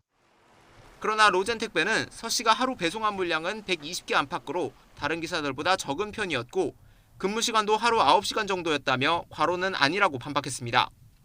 고용노동부는 서 씨의 배송 물량과 업무 환경 등을 확인해 노동 강도가 과로사 판정 기준에 해당하는지 확인하겠다는 방침입니다. YTN 홍민기입니다. 학교 급식실에서 일하다 폐암에 걸려 숨지거나 투병하게 된 노동자가 잇따르고 있습니다. 음식을 만들며 유독성 가스에 노출되지만 환기가 안 되는 공간이 많기 때문으로 추정됩니다. 노동자들은 제대로 된 환기 시스템이 필요하다면서 자체 실태 조사에 들어갔습니다. 김대겸 기자가 중점 취재했습니다. 성남에 있는 고등학교 급식실에서 15년 동안 조리사로 일해온 62살 곽순용 씨. 하루 12시간 넘게 일하던 반지하 조리실에선 환풍시설이 제대로 작동하지 않아 매일같이 매캐한 연기를 그대로 마셔야 했습니다. 약품하고 조리하고 한기, 공기 노출. 제 생각엔 거기서 그랬나. 몸에 무리가 와다 보니까. 언제부터인가 어깨 결림이 심해졌는데 3년 전 건강검진에서 폐암이라는 청천벽력 같은 진단이 나왔습니다. 양쪽 폐 절반 이상을 잘라내는 수술을 받았고 일도 못하게 됐습니다. 30kg 무게를 내 몸에다 달고 다니는 거. 그러니까 누른다. 앞뒤로 누르고 송곳으로 찌르는 것 같이 이렇게. 이처럼 열악한 환경에서 일하다 건강을 해치는 급식조리원 노동자들은 한둘이 아닙니다. 지난 2월 수원의 한 중학교 급식실에서 일하던 50대 노동자가 폐암으로 숨졌는데 처음으로 산업재해가 인정됐습니다. 이후 시민단체인 직업성 암찾기 119에는 중증 질환에 걸린 급식 노동자들의 신고 사례가 잇따르고 있습니다. 산재 승인이 된 이후에 그 소식을 듣고 현장에서 일하시는 분들이 당사자거나 지인분들이 17개 지역 노동조합에 많은 연락들을 주고 계시고 상담 중에 있습니다. 문제의 심각성을 느낀 급식 노동자들은 목소리를 내기 시작했습니다. 무엇보다 조리 환경 개선이 시급하다며 교육청을 찾아 대책 마련을 촉구했습니다. 일산화탄소와 포름알데히드 같은 유독성 물질에 노출된 노동자들을 대상으로 특수 건강진단을 실시하고 환기 시스템을 하루빨리 갖춰야 한다고 강조했습니다. 아이들의 건강한 밥상은 건강한 노동자의 안전한 조리 환경에서 시작된다. 폐암이 속출하는 급식실에서 어떻게? 민주노총은 지난 24일부터 전국 12,000여 개의 학교 급식소를 대상으로 환기 실태 등에 대한 현장 조사에 들어갔습니다. 결과가 나오면 언론에 공개하고 정부에 제출할 예정입니다. 다음 달 초에는 중증 질환으로 숨지거나 고통받고 있는 급식 노동자들을 대신해 근로복지공단에 집단 산재 신청을 하겠다는 방침입니다. YTN 김대겸입니다. 공사 현장 관리를 소홀히 해 작업자를 숨지게 한 혐의로 재판에 넘겨진 현장 소장이 1심에서 징역형의 집행유예를 선고받았습니다. 서울중앙지방법원은 산업안전보건법 위반 등의 혐의로 기소된 50살 A씨에게 징역 4개월의 집행유예 1년을, 회사 법인에는 벌금 500만 원을 선고했습니다. A씨 등은 지난해 3월 서울 서초구 다세대 주택 신축 공사 현장에서 중장비 점검을 소홀히 해 건물 7층에서 작업하던 작업자가 부식돼 쓰러진 장비에 머리를 부딪혀 숨지게 한 혐의 등으로 기소됐습니다. 국민의힘 당대표 경선에 대한 관심이 뜨겁습니다. 네, 신진 돌풍과 중진의 저력이 흥행을 견인하고 있습니다. 본경선에 진출한 무게감이 있는 중진이죠. 나경원 국민의힘 당대표 후보 전화로 연결하겠습니다. 안녕하십니까? 안녕하세요. 네, 나 후보님 오늘 본경선 진출 축하드립니다. 아이, 고맙습니다. 네. 이제 네. 본선 앞두고 바쁘실 텐데 지금은 지역 당원들 만나고 계시다고요? 예, 그렇습니다. 네. 앞으로도 바쁘게 움직이게 되실 텐데요. 이번에 예비 경선 결과를 보면 그동안의 여론조사와는 좀 달랐던 것 같습니다. 중진의 네. 약진이 두드러졌다 이렇게 얘기를 할 수 있을 것 같은데 그 발경을 네. 어디 있다고 보십니까? 그 당원과 국민들께서 지금 국민의힘에 바라는 리더십은 오히려 안정과 경륜 쪽에 있는 것 아닌가 이런 생각을 해봤습니다. 그래서 신진 초선 주자들의 열정과 패기도 높이 사지만 또 그분들도 역시 소중한 자원이지만 내년 대선을 앞두고 국민의힘을 안정감 있게 끌고 갈 지도자 그런 리더십을 바라고 계신다 이런 생각을 해봤습니다. 네, 의원님은 4선 출신이시고 또 조경태 의원은 5선, 주호영 의원은 5선, 홍문표 의원 또 4선이신데요. 중진의 저력이 통했다 이렇게 말씀하신 걸로 이해를 해도 될까요? 네, 그렇습니다. 예, 예. 알겠습니다. 이번에 예비 경선에 이어서 본 경선에서도 역선택 방지를 위해서 국민의힘 지지층과 무당층으로 조사 대상을 한정하지 않았습니까? 전체 국민 여론을 수렴하는 데에는 좀 아쉬움이 있지 않느냐 이런 지적도 있습니다. 여기에는 어떤 말씀 해주실까요?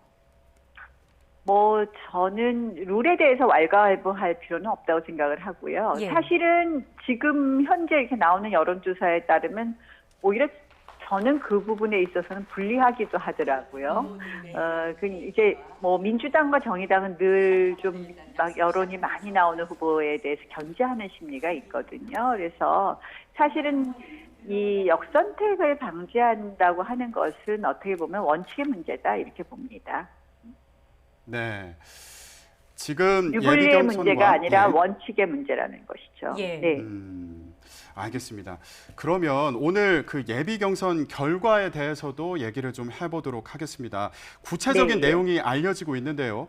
일반 국민 여론조사를 보면은 이준석 후보가 앞서는 것으로 나타났고요. 당원 네. 조사를 보면 나경원 후보님이 앞서는 것으로 나타났습니다. 좀 더 구체적으로 말씀을 드리면 이준석 전 최고위원 같은 경우에는 일반 조사에서 51%, 전체를 합쳐놓고 보면은 41%의 지지를 받은 것으로 나타났고요. 나 후보님 같은 경우에는 전체적으로 29%의 지지를 받은 걸로 나타났는데 당원 조사는 32%, 일반 국민 조사에서 26%의 지지를 받은 것으로 나타났습니다. 지금 보면은 당원 조사와 그리고 일반 국민 조사에서 차이가 나는 그런 현상을 볼 수 있는데 이 부분 어떻게 보셨습니까?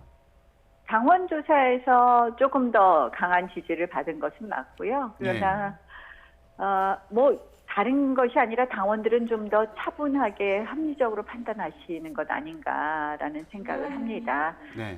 이 정말 내년에 국민의힘의 승리를 위해서 이번 당대표는 굳은 일을 많이 해야 되는 그런 당대표입니다.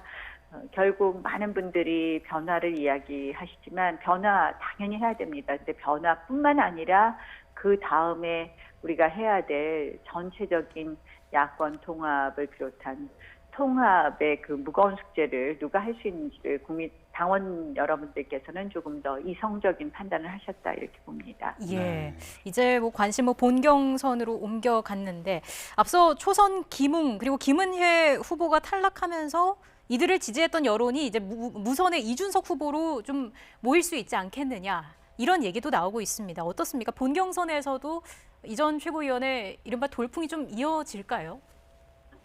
이제 지금부터 본경선이 되면서 좀 차분하게 누가 과연 리더십을 가질 수 있느냐, 이번 그 어려운 숙제의 당대표의 리더십을 누가 가지고 수 있느냐에 대한 좀 그런 논의가 있지 않을까요? 결국 당대표의 자격과 능력에 대한 이야기가 좀 나오지 않을까 이런 생각을 해봅니다. 예.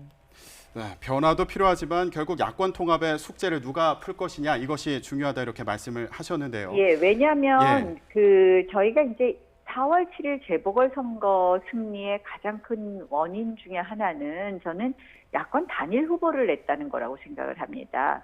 그 문재인 대통령이 당선될 때도 문재인 대통령 득표율보다 안철수 후보와 홍준표 후보의 득표율 합한 것이 더 많았습니다. 결국 그것은 야권이 하나로 뭉치면 이기고 터지면 죽는다는 거거든요. 이번 4월 7일 재보궐선거도 많은 우리가 LH 사태로 인한 국민들의 분노 이런 여러 가지 이유가 있겠지만 그것도 역시 야권이 분열했으면 이기기 어렵지 않았겠습니까? 그래서 내년 대선에서 가장 중요한 것은 야권 통합, 야권 단일 후보를 만드는 것이고 그 단일 후보를 만들기 위한 안철수 후보와의 통합 문제라든지 그 밖에 있는 야권 후보들을 데리고 들어오는 문제가 좀 만만한 숙제가 아니지 않습니까? 그래서 네. 그걸 과연 누가 할 것인가에 대해서 이제는 차분하게 판단하실 거라고 생각합니다. 네, 결국 대선을 앞두고 경륜이 필요하다 이런 말씀으로도 이해가 되는데요. 그런 만큼 지금 중진 네 분에게 표가 분산되는 거 아니냐 이런 전망도 있거든요. 그런 만큼 중진 후보 간의 단일화 가능성 어떻게 점쳐볼 수 있을까요? 글쎄요, 이 단일화 이야기를 지금 할 때는 아니라고 생각을 하고요. 모두 이제 각자 누가 내년 대선 내 가장 그 적합한 적임자인지 열심히 말씀들 하시지 않을까 이렇게 생각을 하고요. 네. 지금 막 선거운동이 시작한 거 아닙니까? 본 경선이 시작했으니까 열심히 당원과 국민들을 만날 생각입니다. 네. 말씀을 계속 이렇게 듣다 보니까 네. 결국 이제 대선을 앞둔 국민의힘을 어떻게 관리할 것인가 이것이 중요한 과제다 이 말씀으로 이해가 되는데 지금 네. 경선 과정을 보면 세대 대결이다 이렇게 평가하기도 하는데 또 한편에서는 계파 갈등 얘기도 계속 나오고 있습니다. 예, 나 의원님 말씀을 좀 돌이켜 보면 특정 계파 당대표가 뽑히면 윤석열, 안철수가 국민의힘에 오겠느냐 이렇게 말씀하시면서 본인 스스로 계파 없는 정치인이다 이렇게 강조를 하셨거든요. 그런데 여기에 더해서 이준석 전 최고위원은 나 의원님을 친박계 지지를 받는다 이렇게 공세를 펴고 있는 상황입니다. 이 부분은 어떻게 봐야 될까요? 이건 계파 갈등의 문제가 아니라요. 공정정선 관리의 문제입니다. 이제 한마디로 이준석 후보는 유승민 대통령 만들겠다고 늘 말씀하신 분이고 출마 선언 2주 전에도 유승민계의 대표격이다라고 본인을 소개하기도 했습니다. 네. 그러면 이제 유승민 후보는 우리 당의 유력한 후보 중에 하나입니다. 그래서 유승민 후보를 대통령 만들겠다는 분이 당대표가 되면 아무래도 밖에 있는 후보들이라든지 다른 후보들이 공정성에 대해서 신뢰하기가 좀 어렵지 않을까 이런 부분이 지적이 된 거고요. 거기에 대해서 누가 돕네하는 것에 대해서는 조금 포인트가 다른 지적이라고 말씀을 드릴 수 있고 네. 제가 계파 없는 정치인으로서 누가 돕는지 어쩐지 잘 모르겠습니다만 아마 당을 걱정하시고 당을 지켜오셨던 많은 분들이 저를 돕지 않을까 이렇게 생각을 합니다. 네. 그러니까 결국에 이준석 전 최고위원 같은 경우에는 유승민계로서 공정한 대선 관리가 어려울 것으로 보인다.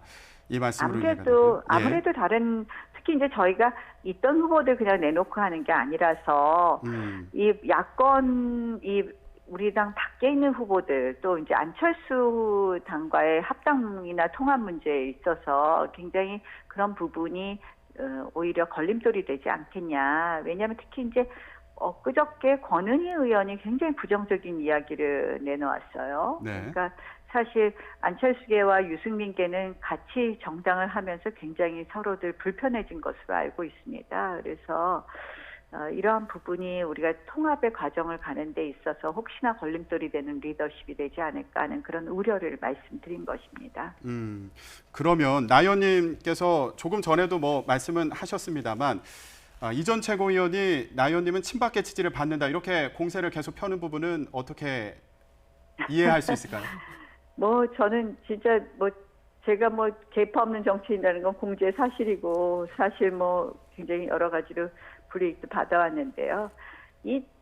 친박계의 지지를 받든 친이계 지지를 받든 친박계나 친이계가 지금 대통령 후보를 데리고 있는 것도 아니고 가지고 있는 것도 아니지 않습니까? 네. 계파라는 거는 왜 저희가 유승민계만 이제 남았냐 당에라고 당에 유승민계만 남았다는 이야기들을 많이 하는데요. 네. 그건 뭐냐면 계파라는 건 주로 대통령 후보 누구를 대통령으로 만들겠다는 그러한 분들이 모이게 된 것이 계파거든요. 근데 지금은 그 두 계파가 저 대통령 후보를 가지고 있는 것도 아니고 그래서 그거는 뭐 허위 프레임이다 뭐 이렇게 말씀드릴 수 있겠습니다. 네. 후보님 마지막으로 간략하게 하나 또 여쭙겠습니다. 일반 국민 조사에서 이전 최고위원에게 지지율이 좀 떨어진 부분이 강성 보수 이미지 영향이 아닌가 이런 생각도 조금 들기는 하는데 당 대표가 되고 나서도 이런 이미지가 한계가 되지는 않을까요? 어떤 말씀 좀 해주실까요? 이 강성 보수는 사실 작년에 그 선거를 앞두고 민주당이 씌운 프레임이죠. 그 당시에 민주당의 임종석 전 비서실장이 처음으로 꺼낸 얘기인데요. 예. 실질적으로 뭐 이제 저는 제가 야당 원내대표로서 이 정말 해야 될 일을 하기 위한 책임 있는 행보였거든요. 그래서 이런 식으로 자꾸 이제 이야기를 자꾸 되풀이하는데 저는 오히려 가장 제가 확장적인 면이 있다. 세대나 또는 지역으로나 계층으로나 그래서 뭐 어쨌든 누가 쉬웠든 말든 제가 부족한 부분은 더 채워내 나가고 또 그러한 부분을 보충하기 위해서 더 넓게 당의 자원들을 과 같이 하겠다. 그리고 당대표가 혼자 모든 것을 할 수 있는 것이 아니거든요. 적재적소에 국민들의 어떤 변화나 이런 바람을 잘 녹여낼 수 있는 그런 인선을 통해서 더 국민들 속으로 가까이 가겠습니다. 네, 알겠습니다. 후보님 이제 본선 앞두고 바쁘실 텐데 오늘 전화 연결 고맙습니다. 네, 고맙습니다. 네, 나경원 국민의힘 당대표 후보와 얘기 나눴습니다.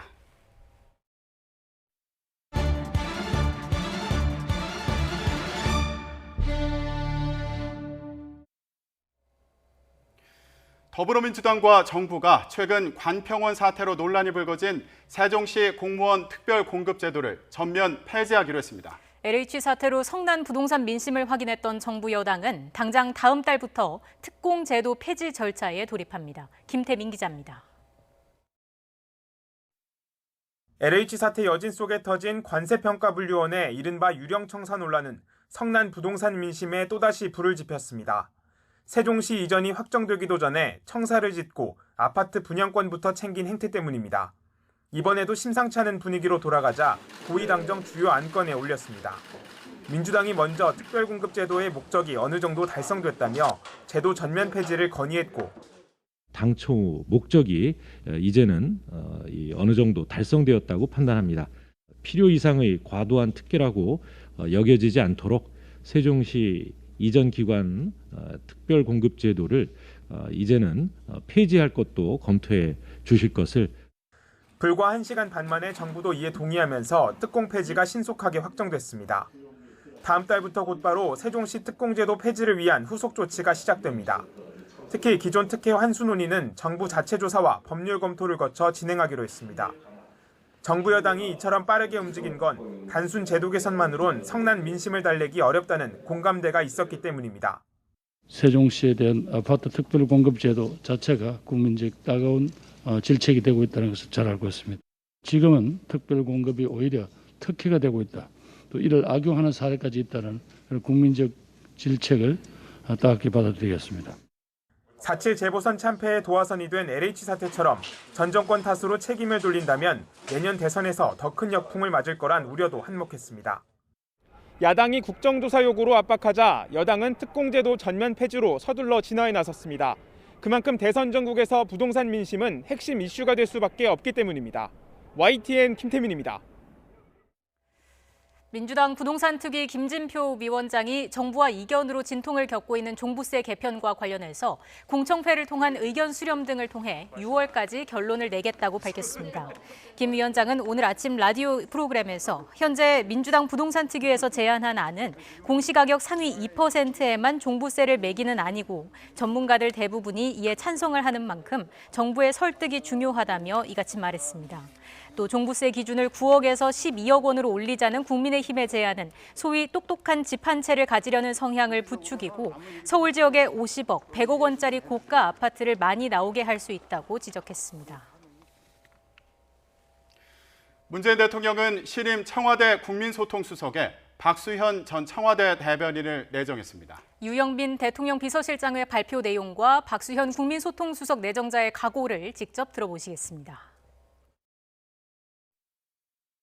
균형감 있는 정무 감각과 검증된 소통 능력을 바탕으로 언론과 국민과의 긴밀한 교감을 통해 항상 국민의 시각에서 문재인 정부의 국정 운영을 쉽고 정확하게 전달해 나갈 것으로 기대합니다. 민심수석이라는 각오로 청와대와 국민의 가교 역할을 하는데 최선의 노력을 다하겠습니다.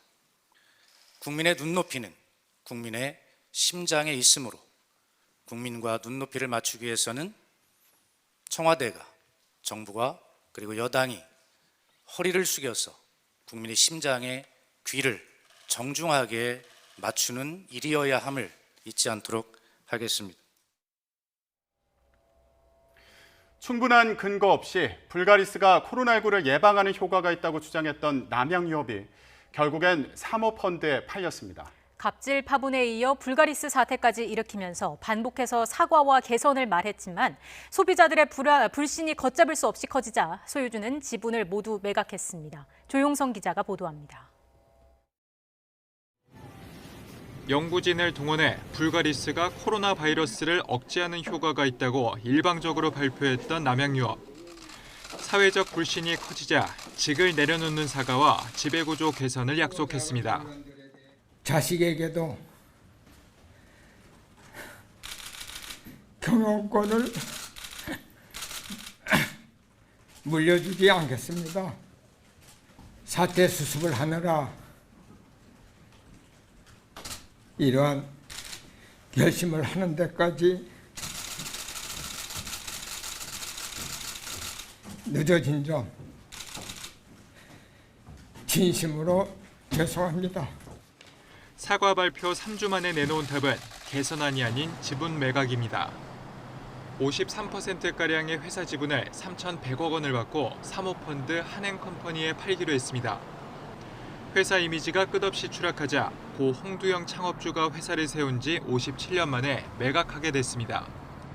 지난 2013년에는 갑질 논란과 대리점에 물건을 강매했다는 의혹에 이어 영업 직원 욕설 녹취록까지 공개됐습니다. 대리점이 회사의 동반자이자 한 가족이라는 사실을 가슴 깊이 명심하고 함께 발전할 수 있도록 진심 어린 마음으로 노력하겠습니다. 지난해에는 온라인에서 경쟁사를 비방하는 글을 유포한 혐의로 검찰 수사도 받았습니다. 창업주 외손녀 황하나의 마약 투약 사건은 회사 이미지에 더욱 큰 타격이 됐습니다. 먼저 2013년 회사의 밀어내기 사건과 사회적 물의를 일으킨 조이외 조카 황하나 사건, 보다 적극적인 자세로 나서서 사과드리고 필요한 조치를 취했어야 했는데 한행컴퍼니는 인수를 마무리한 대로 집행임원 제도를 도입해 지배구조 개선과 경영 효율화에 나설 계획입니다. 각종 파문과 사과를 반복한 끝에 대규모 소비자 불매운동까지 자초한 남양유업. 회사를 인수한 한행컴퍼니가 등 돌린 소비자의 마음을 되돌리는데 상당한 난관이 예상됩니다. YTN 조용성입니다.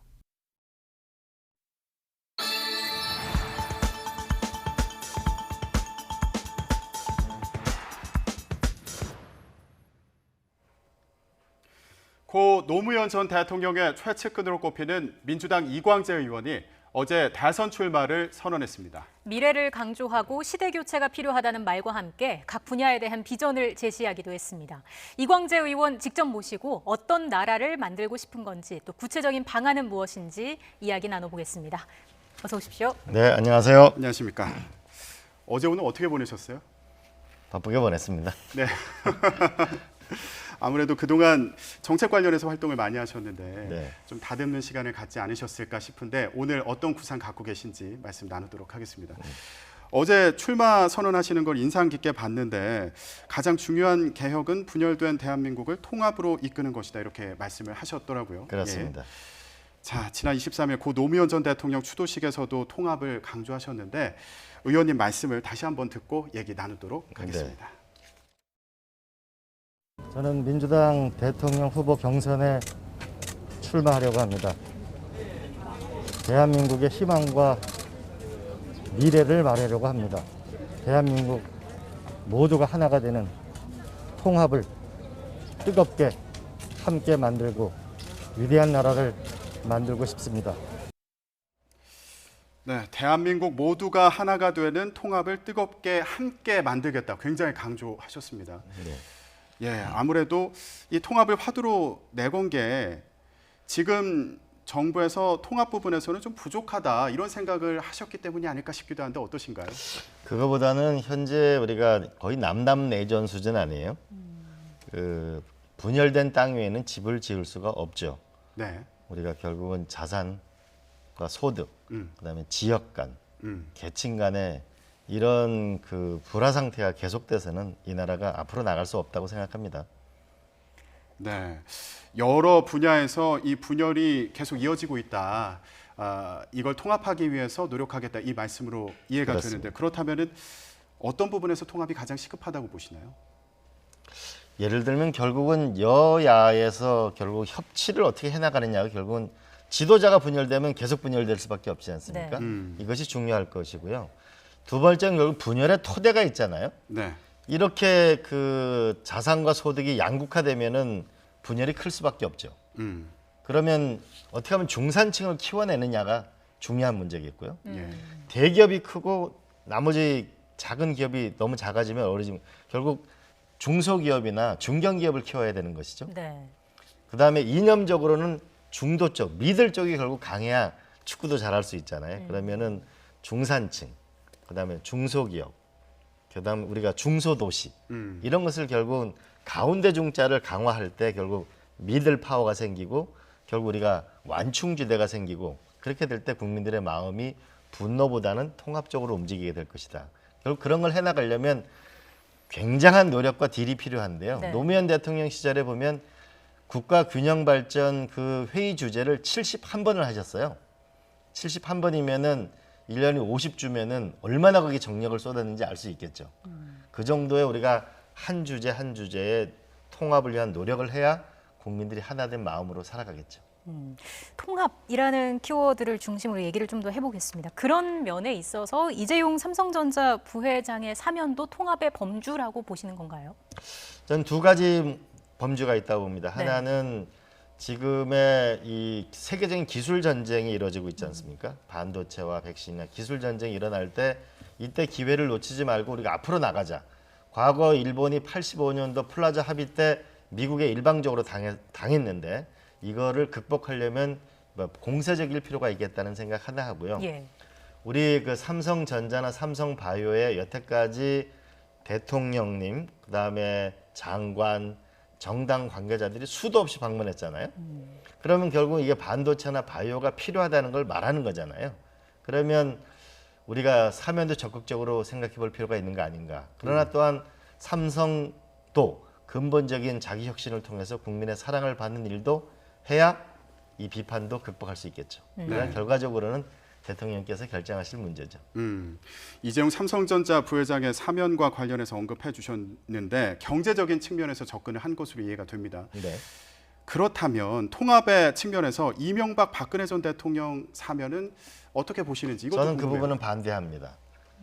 경제적인 사면과 정치적인 사면을 달리하는데요. 네. 일단 두 분이 그 잘못했다고 일단 사과하지 않습니다. 또 하나는 두 전직 대통령을 그 사면한다고 해서 과연 국민들이 통합될 것인가? 이번에 광주에 가보니까 전두환 대통령을 사면해 줬는데 이 5.18에 이 광주에 와서 재판을 받는 태도를 봐서는 도저히 용납할 수 없다는 것이 굉장히 크더라고요, 분노가. 그래서 저는 경제인 사면하고 정치인 사면은 조금 더 구별할 필요가 있겠다고 생각합니다. 네. 특히 두 대통령에 대해서는. 본질적으로 좀 나눠서 볼 필요가 있다라는 말씀으로 그렇습니다. 들리고요. 분열된 나라를 어떻게 통합을 할 수 있을까? 구체적인 보관을 갖고 계신가요? 결국은 대한민국이 이렇게 분열된 이유는 대통령한테 권력이 집중돼 있기 때문에 그렇습니다. 우리가 41% 받아가지고 100% 권력을 행사하니까 끝없는 선거 끝나는 다음 날부터 전쟁이 시작되거든요. 저는 권력을 나눌 필요가 있다고 봅니다. 그러기 위해서는 대통령은 외교, 안보, 국방, 남북 문제에 집중하고 꼭 하고 싶은 과제에 집중하는 것. 그다음에 네. 그 총리에게 내추를 넘겨주는 것이 필요하고요. 야당과의 관계에 있어서도 저는 협치의 관계로 가야만 대한민국이 앞으로 나갈 수 있다고 저는 가장 기본적인 거라고 봅니다.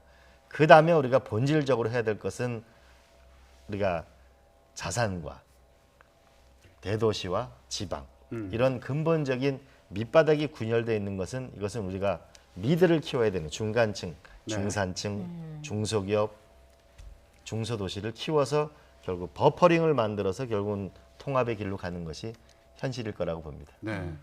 중간층을 키우고 통합을 하겠다 이런 포부에 대해서 말씀해 주셨는데 현실적인 부분을 좀 얘기해 보겠습니다. 의원님 지지율이 아직 한 자릿수를 벗어나지는 못하고 있는 상황으로 보이거든요. 그런데 이재명 지사, 이낙연 전 대표 그리고 정세균 전 총리도 대선에 나가는 그런 주자로 계속 언급이 되고 있습니다. 이른바 빅3로 불리기도 하는데 이분들보다 내가 우위에 있다, 이런 장점이 있다. 어떤 부분을 꼽을 수 있을까요? 결국 산업화 민주화를 넘어서 세계의 미래를 가장 먼저 만나는 나라, 이게 제가 꿈꾸는 것인데요. 그러기 위해서는 시대 교체, 세대 교체, 선수 교체가 필요하다고 봅니다. 시대가 교체돼야 되는 것은 산업화와 민주화를 넘어서 이제 디지털 시대로 넘어가야 될 때고요. 세대 교체가 필요한 것은 이제 2030이 역사의 전면으로 등장할 때가 저는 됐다고 봅니다. 선수 교체는 이제 특정 정당이나 특정 세력의 특정 이념에 기반한 집권이 아니고 대한민국 전체를 쓰는 집단적 선수 교체가 일어나야 된다. 그런 면에서 보면은 세대 교체, 그러니까 요즘에 2030 MZ 세대가 광재형이라고 불릴 수 있는 저하고, 그다음에 노무현 대통령처럼 그때 40대의 장관들이 대거 발탁됐거든요. 저는 새로운 시대를 이끌 수 있는, 디지털 시대를 이끌 수 있는 대규모의 수혈을 저는 정치권과 대한민국 전반에 끌어들여야 대한민국이 앞으로 미래로 나간다고 봅니다. 네, 광재형 말씀을 해주셨는데 실제로 많이 들으십니까? 저는 요새 20대, 30대 벤처 하는 분들을 굉장히 많이 보거든요. 근데 과거와는 다른 거는, 과거에는 돈을 벌기 위해서 사업하는 분들을 많이 봤는데 요즘에 보니까 시대를 바꾸고 싶은데 이거를 기업이라는 형태를 통해서 바꾸겠다고 하는 분들이 많이 등장합니다. 그런 걸 보면서 아, 이게 우리 세상이 바뀌고 있구나. 이들에게 희망이 있구나라고 하는 것을 굉장히 많이 느끼죠. 그래서 제가 일부러 청하죠. 제가 좀 나이는 있지만 광재형이라고 불러달라고. 반응은 어떤가요, 그러면? 처음에는 과연 우리를 이해할 수 있을까? 그러다가 이제 제가 기술에 대한 이런 것, 그다음에 정치 얘기를 하나도 안 하고 2시간 동안 얘기하면 전부 기술과 기업 얘기만 하니까 그분들이 이런 정치인은 처음 보는데 그런 건 있었던 것 같습니다. 네, 시대 교체, 세대 교체, 선수 교체가 필요하다. 그만큼 여러 분야의 여러 인물들에게 편하게 다가가셔야 되는 그런 상황으로 보입니다. 그렇습니다. 좀 어려운 얘기를 좀 해볼게요. 과거에 정치자금법 위반 혐의를 받고 벌금형이 내려졌던 부분이 그렇습니다. 있습니다. 예, 꼬리표처럼 좀 따라다니는 부분이라고 할 수도 있을 텐데 대선 국면에서는 아무래도 이 지적이 또 나오지 않겠습니까? 어떻게 극복할 수 있을까요? 당연하죠. 제가 그 박연차 사건 제가 억울하다고 생각하는 부분도 있죠. 그러나 제가 잘못한 부분도 있습니다. 그 모든 것은 저의 허물이고요. 또 제가 밝힐 것은 밝히고 용서를 구할 것은 구하는 것이 제가 당연한 도리고, 또 그런 일이 있었기 때문에 제가 10년이라는 긴 어둡고 힘든 시간을 보냈고 또 반성의 시간을 또 많이 보냈죠. 네, 알겠습니다. 자, 그리고 민주당 대권 주자들에게는 꼭 여쭤볼 수밖에 없는 질문이 될 것 같습니다. 조국 전 장관을 둘러싼 논란이 여전히 당 안팎에서 이어지고 있는데 어떻게 생각을 하고 계신지, 그리고 또 어떻게 풀어내야 한다고 생각하시는지까지 답변을 좀 부탁드릴게요. 저는 우리가 소 잃고 외양간을 고친다 이런 말이 있잖아요. 우리가 조국 전 장관을 보면서는 국민 눈높이에 맞지는 않다. 그러나 이게 사법적 판단 문제는 좀 더 지켜봐야 되겠다. 또 한편으로는 이거 너무 린치 수준의 수사 아니냐. 검찰도 개혁돼야 되겠다. 이 두 가지 국민들의 마음이 있는 것 같습니다. 그러면 지금은 당시 잘했다 못했다 이거보다는 어떻게 하면 공정사회를 만들 거냐. 하나는 검찰 개혁을 이뤄 나갈 거냐라고 하는 것이 저는 조국 전 장관의 사건이 우리 사회에 주는 과제라고 보고 네. 과제를 해결하는 것이 우리의 앞으로 남은 시대적 과제 아닌가 싶습니다. 그러면 이 부분 좀 간단히 답변 부탁드릴게요. 2030 의원들 그리고 초선 의원들이 조국 사태 관련해서 이제 입장을 밝힌 이후에 네네. 특히 2030 의원들이 강하게 얘기를 했죠. 네. 문자 폭탄에 시달리기도 했습니다. 강성 지지층으로부터요. 이 부분은 어떻게 보세요? 저는 그 고래는 칭찬은 고래도 춤추게 한다는 말이 있잖아요. 네. 저는 비판을 하더라도 좀 더 따뜻하게 하면 더 수용성이 높지 않을까요? 그래서 저는 대한민국이 누구를 마음 아프게 해가지고 그래가 자기 마음이 편해지고 세상이 바뀌지는 않습니다. 네. 우리 사회의 분노보다는 따뜻한 말. 저한테 문자를 올 때도 이재용 부회장 사면에 대해서 막 칭찬 전화도 오고 반대 전화도 와요. 근데 반대 문자 온 거 중에서도 막 욕을 해놓는 거 하면은 거부감이 들지만 네. 법리적으로 이런 것 아닙니까? 라고 하면 저도 수용성이 높아지거든요. 그래서 우리가 이 대한민국이 수준 높은 사회라는 거 그리고 서로를 존중할 때 더 아름다운 개혁이 일어난다는 믿음을 가질 필요가 있다라고 봅니다. 의원님도 문자 좀 받아 보셨군요. 많이 받고 있습니다. 그러면 이어서 검찰개혁 관련된 부분도 짚어보겠습니다. 당에서 일부 의원들 같은 경우에 검수완박, 검찰의 수사권을 완전 박탈해야 된다 이 주장을 계속 이어가는 분들도 계십니다. 그래서 중대범죄수사청을 만들고 여기서 수사를 전담하고 검찰은 공소 제기 역할을 해야 된다 이런 논리를 펴고 있는 상황인데 의원님은 어떤 입장이세요? 저는 그 김정민 최고나 이런 전문가들한테 위원회를 맡겨서 좀 단일한 목소리를 냈으면 좋겠다고 생각합니다. 제가 이거는 심층 취재를 해보니까요. 네. 검수완박을 주장하시는 분이 검찰개혁이라고 생각하시는 분이 계시고 그 다음에는 검찰개혁이 뭡니까? 라고 그러니까 그거 전관예우 좀 이런 거 좀 없애주세요. 그리고 검찰에서 기업에 와서 압수수색한다고 해서 온갖 캐비넷을 다 뒤지고 좀 이런 건 곤란한 거 아닙니까? 이걸 검찰개혁이라고 생각하시는 분도 계시고 20대에는 아주 저는 그 발견한 것 중에 검찰개혁이 뭐라고 생각하냐라고 하니까요. 버닝썬 사건 왜 이런 거를 당당하게 수사를 못하는 거죠? 그리고 아동학대 왜 이렇게 우리가 아동학대에 당하게 냅두는 거예요? 특히 이 사이버 폭력 이거 전학 간다고 우리 해결되는 거 아닙니다. 문자 하나 오면은 정말 우리 당하고 있는데 왜 이런 사이버 폭력을 수사를 안 하고 있는 거죠? 네. 이런 걸 해결하는 게 검찰 개혁 아닌가요? 라고 생각하고 있더라고요. 그러니까 검수완박 또 한편에서는 지금 공수처를 만든 지 얼마 됐는데 이 부분에도 착실하게 정착시키는 게 중요한 게 아닌가. 이런 다양한 생각들이 있는 것 같습니다. 그래서 검찰 개혁을 우리가 단계적으로 차분히 국민과 함께 진화하는 것이 슬기롭다. 네, 알겠습니다. 아까 저희와 대화하시면서 광재형으로 불렸으면 좋겠다 이런 말씀하셨는데 마침 국민의힘에서는 신진 돌풍이다. 이래서 이준석 전 최고위원이 지지율이 올라가면서 당 대표가 되는 거 아닌가 이런 관심을 받고 있는 상황입니다. 반면에 민주당 같은 경우에는 재보궐 선거 이후에요. 대국민 이미지가 내로남불이다. 무능한 40, 50대 남성이다. 이런 심층 면접 조사 결과도 나와서 또 관심을 끌었거든요. 이런 상황은 어떻게 보고 계신지 그리고 어떻게 변해야 된다고 생각하시는지 말씀 부탁드립니다. 기본적으로 2030이 저는 민주당도 세대 교체의 바람이 불 거라고 보고요. 네. 저쪽으로. 네. 그런데 결국은 2030이 등을 돌리는 이유는 기회가 없다. 근데 이 기회에 맞아 특권과 반칙으로 뺏어가고 있다.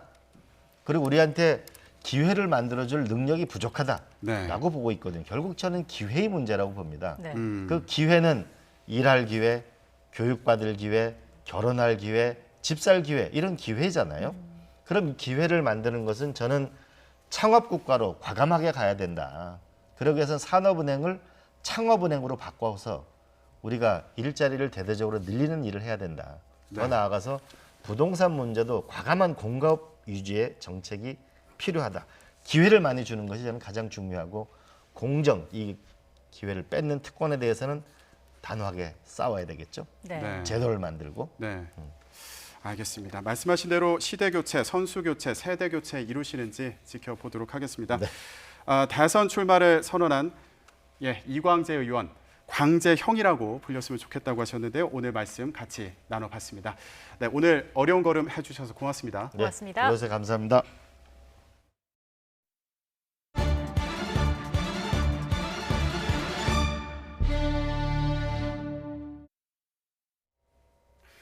거액의 현금을 자기압수표로 바꿔놓고 세금을 내지 않은 고액 체납자 600여 명이 무더기로 적발됐습니다. 당국 추적에 걸린 체납자 중 일부는 가상화폐를 담보로 밀린 세금을 내기도 했습니다. 구수본 기자입니다. 세금 2억 8천만 원이 밀린 금융사기범 이모 씨 집에 들이닥친 조사관들. 이 씨는 올 초부터 교도소에 수감 중이고 집에는 아내뿐입니다. 왜 자기 세금이라도 안 내가지고 이렇게. 그런 사람 많아요, 지금. 조사관들은 옷장에서 발견한 현금 1,700만 원을 압류해 체납액에 충당했습니다. 이 씨가 지난 2019년 자신 명의로 10억 원의 수표를 발행한 사실을 확인한 덕분에 얻은 성과입니다. 서울시 38 세금징수과가 시중은행을 통해 최근 2년간 고액 체납자의 자기압 수표 교환 내역을 조사한 결과 623명이 무더기 적발됐습니다. 이들의 체납액은 812억 원, 수표로 교환한 금액은 그 2배가 넘는 1,714억 원입니다.